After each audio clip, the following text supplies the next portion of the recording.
Many thanks to Squarespace for sponsoring this week's video.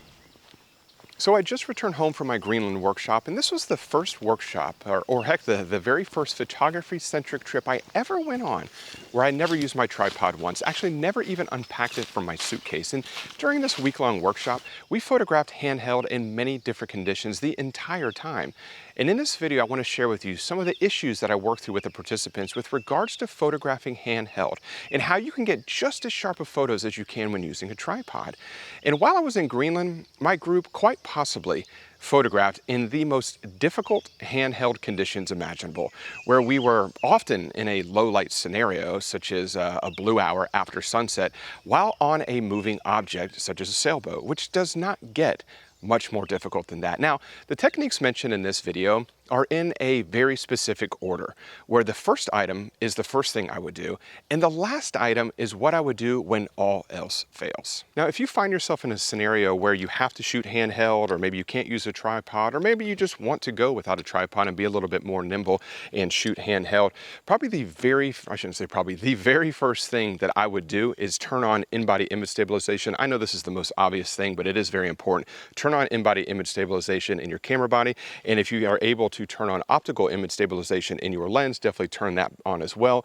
Those two things, or one or the other, is definitely going to give you a good starting off point to be able to capture those super sharp handheld photographs. Now, after you turn on the stabilization on your camera body and your lens, if you're still not able to get as sharp of a photograph as you would like, and you happen to own a camera strap, what I would do is shorten that camera strap up a little bit, attach it to your camera, and use the tension between your neck and your camera body by just straightening it out a little bit, making it tight.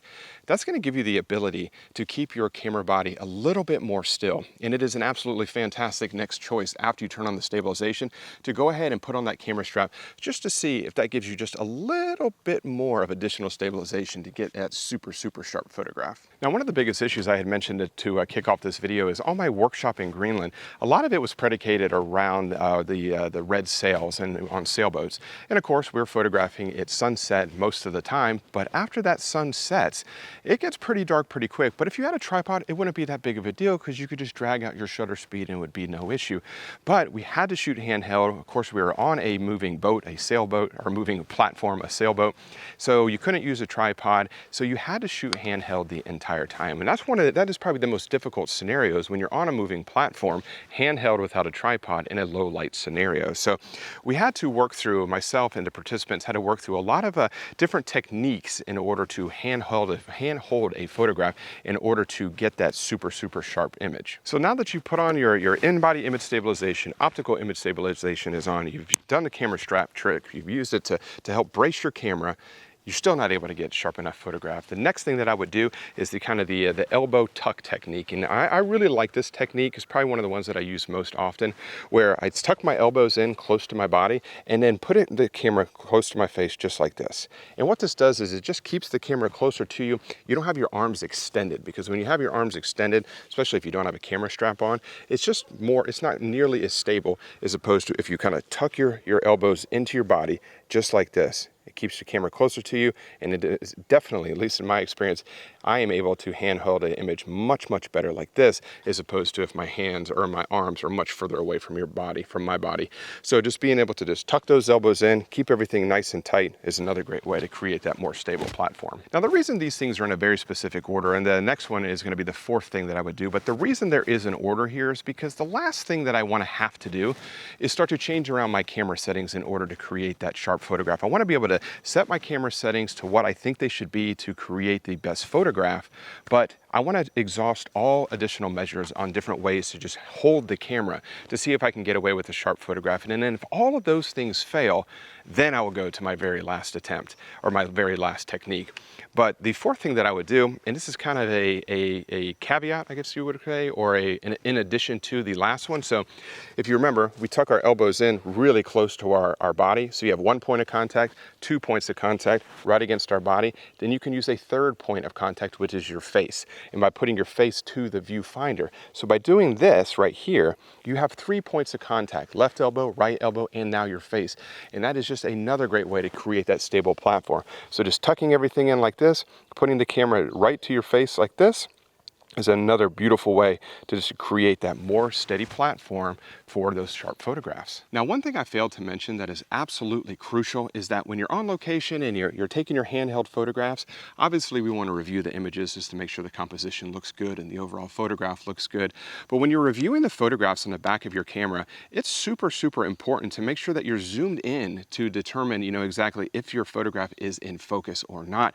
I would zoom into the center of your scene and see if the detail looks perfectly tack sharp. Maybe look at all the corners of your photograph, because you ultimately have to determine whether or not there is a little bit of camera movement in your scene, or you have to determine whether or not the photograph is perfectly sharp. That's going to help you to determine whether or not you need to go to the next step of these different types of techniques to create that perfectly sharp photograph. So reviewing the images while you're on location and zooming into the details is absolutely critical. So I wanted to make sure that I mentioned that. Now, if you've tried all the other techniques that we've mentioned already and your images are still coming out a little bit soft, something else that you can try and do. This is not a technique that I use too terribly often, but I did use it a couple times in Greenland, and it really does help out in a pinch in a very specific scenario. So what you can do is whatever hand that you are holding your camera with, if you take your opposite hand and place it on that shoulder, and use your elbow as a platform to rest your camera on. This is another great technique just to give your camera an actual platform to rest on.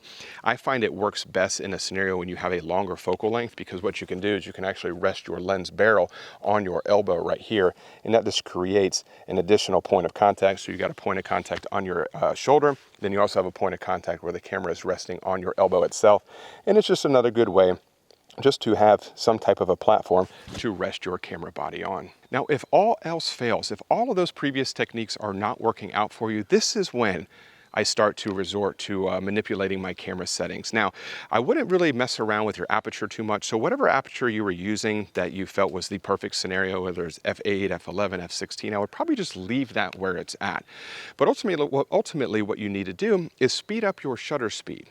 But there's, how do you do that? Because if you just speed up your shutter speed, your image is going to be a little bit more underexposed. So you're going to have to start bumping up your ISO. Now, this is a very important thing. A lot of people don't want to bring their ISO above 100, but there was many scenarios in my Greenland workshop where we were all shooting at values of ISO of 3200 and sometimes even higher.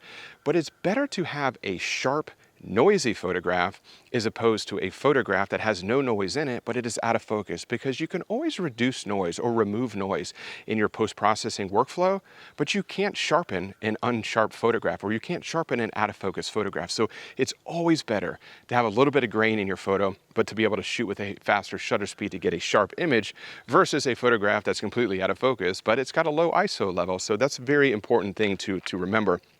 But for instance, if say you're on something that's moving, or like a boat, or maybe that it's very windy, and you're having a really hard time getting a sharp photograph, what you can do is double your focal length. So if you're shooting at 50 millimeters, you might want to use 1/100th of a shutter speed. If you're shooting at, say, 100 millimeters, you might want to use 1/200th of a second for a shutter speed. A lot of times, if you're on a stable platform like the ground, you can get away with just the 1/over focal length rule, which is basically, if you're shooting at 50 millimeters, you can use 1/50th of a second. Or if you're shooting at 100 millimeters, you can get away with using 1/100th of a second. But when the platform you're standing on is also moving and it's a low light scenario, you might want to think about doubling your focal length. So just to kind of reiterate that real quick, if you're shooting at 50 millimeters, you might want to double that. So shoot at 1/100th of a second. If you're shooting at 100 millimeters, you might want to double that and shoot at 1/200th of a second. And then bump your ISO level. Ooh, the sun is rising quickly. Bump your ISO level to whatever you need it to be in order to use that shutter speed and still get a reasonably exposed photograph. So that is something that's always the last resort to me. I don't really like to mess around with the camera settings in the beginning, because I want to see if I can keep the camera settings the way I like it, or the way I have it dialed in, and just see if I can get away with creating a stable platform that I'm actually holding the camera to create those super sharp handheld photographs. So that's the process that I would go through whenever I'm in a scenario where I can't use a tripod and I have to hand hold all of my photographs, I would definitely walk through that process in that very specific order, saving the camera setting adjustments for the very end when all else fails. So I do hope that was helpful. It was definitely one of the most difficult, or one of the biggest challenges on my Greenland workshop, is how do you photograph handheld, which is not the easiest thing in the world anyway, but how do you photograph handheld in a low light scenario, which is very, very common in landscape photography. As landscape photographers, I mean, I know you know, we love to photograph in the blue hour, before sunrise, maybe after sunset. These are dimmer lighting scenarios, and if you're not using a tripod, or maybe you don't like using a tripod, or maybe you just can't use a tripod, knowing these types of hand-holding techniques will definitely help you to get those super sharp photographs. Now, before I do wrap up this week's video, I just want to say a huge thanks to the longtime sponsor of the channel, which is Squarespace, who I use for all of my website and e-commerce needs. Squarespace provides a robust and beautiful online platform to develop your website. You can showcase your photography using Squarespace's professional portfolio designs and display your work using customizable galleries in order to make it your own. And with Squarespace's online store feature, you'll have access to all the tools you'll need to start selling your physical, digital, or service products online immediately. You can even use Squarespace's new asset library so you can upload, organize, and access all your content from a single place in order to easily find and use them across the entire Squarespace platform. So if you're looking to upgrade your current website or possibly start a brand new website, check out squarespace.com/Mark Denney for a free trial and 10% off your first purchase. So I really do hope you enjoyed this week's video. Some information that I think is very, very handy to know when you're on location. If you have any questions about anything covered here today, please leave those in the comment section below, and I'll do my best to get back in touch with you as soon as possible. And if you did enjoy this week's video, if you could give it a thumbs up and subscribe to the channel if you're not subscribed already. And as always, I want to thank you so much for spending a little bit of time with me today, and I will see you all next Wednesday. Bye.